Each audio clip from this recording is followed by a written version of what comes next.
उसने बहुत सारे प्रभावशाली लोगों को अपने कब्जे में कर रखा था, लेकिन उसकी गतिविधियां जो थी वो राष्ट्र के हित में नहीं थी। तो उस व्यक्ति पर हाथ डालने में बहुत लोग कतराते थे। पायलट साहब को मौका मिला गृह मंत्रालय में काम करने का, और जब सबूत और तथ्य सामने आए तो बिना डरे उन्होंने परवाह नहीं करी कि मेरा आगे क्या होगा। सुना, कोई परवाह नहीं, क्या होगा नहीं होगा, लेकिन सच्चाई और देश ये सबसे पहले। उन्होंने उसके गिरफ्तारी के ऑर्डर करे, और जो अपने आप को इतना प्रभावशाली बड़े बड़े लोग देश विदेश के ढोक देते थे, उसको लगा के हथकड़ी अंदर कर दिया। उसके बाद बहुत से लोग पायलट साहब से असहमत हुए, बहुत कुछ कहा, लेकिन उन्होंने कभी भी सच्चाई का रास्ता नहीं छोड़ा, अपने कदम पीछे नहीं करे।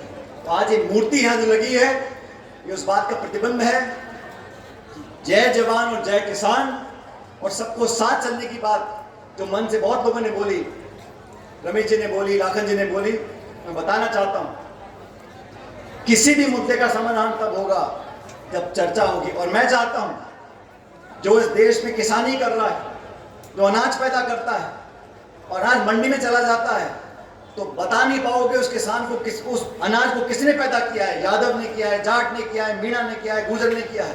किसान एक कौम है, और जो लोग आपस में बंटवाने का काम करते हैं, उनको समझना चाहिए कि संसाधन सबके हैं। बिजली हो या बांध का पानी, सबका है, और न्याय होना चाहिए। मैं इस पक्ष में हूं, न्याय होना चाहिए। किसी का गैर कानूनी तरीके से, गैर जिम्मेदार तरीके से कोई हक छीनता है, मैं उसके खिलाफ हूं, लेकिन सब पक्षों को बुलाकर बात करनी चाहिए, और जो पानी मांगते हैं उनको पानी मिलना चाहिए। सरकार की जिम्मेदारी है, बुलाकर बात करें।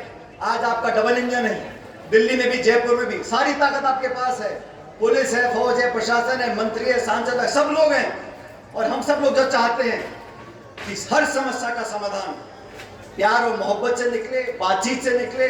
जो कुछ हम सबसे बन पड़ेगा हम करने को तैयार हैं, लेकिन देश और प्रदेश का जात और धर्म के नाम पर जो राजनीतिक लाभ उठाना चाहते हैं, वो हम कभी नहीं होने देंगे।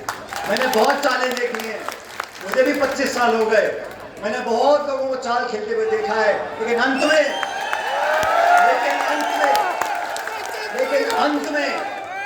जीत हमेशा जनता की होती है।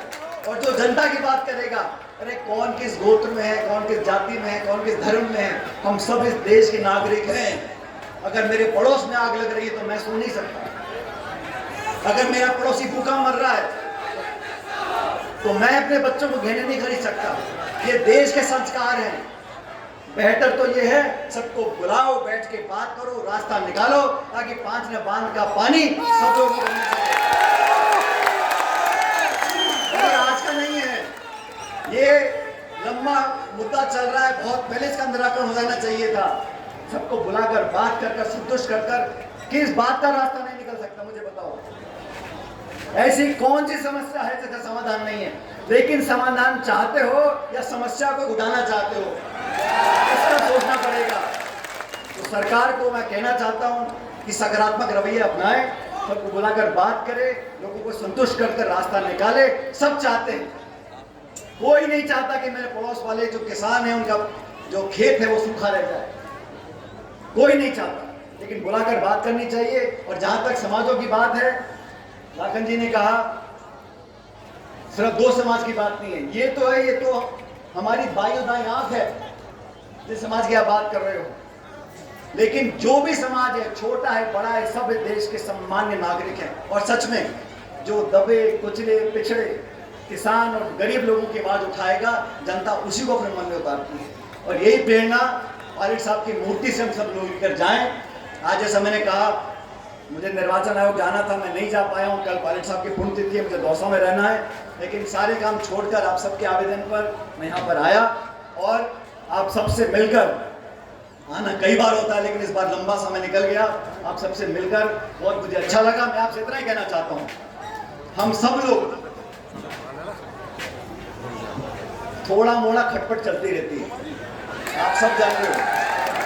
लेकिन जब पार्टी की बात आती है, किसान की बात आती है, जिला प्रदेश की बात आती है, हम सब लोग जो इस मंच पर मौजूद हैं वो और जो मंच मौजूद नहीं है, हम सब परिवार के लोग मिलकर आपकी सेवा करते आए हैं और करते रहेंगे। मैं आप सबका धन्यवाद देना चाहता हूं। आप इतनी देर से बैठे हुए हो, आपको भगवान खुश रखे, लंबी उम्र दे। आपका बहुत बहुत धन्यवाद। राम राम साहब।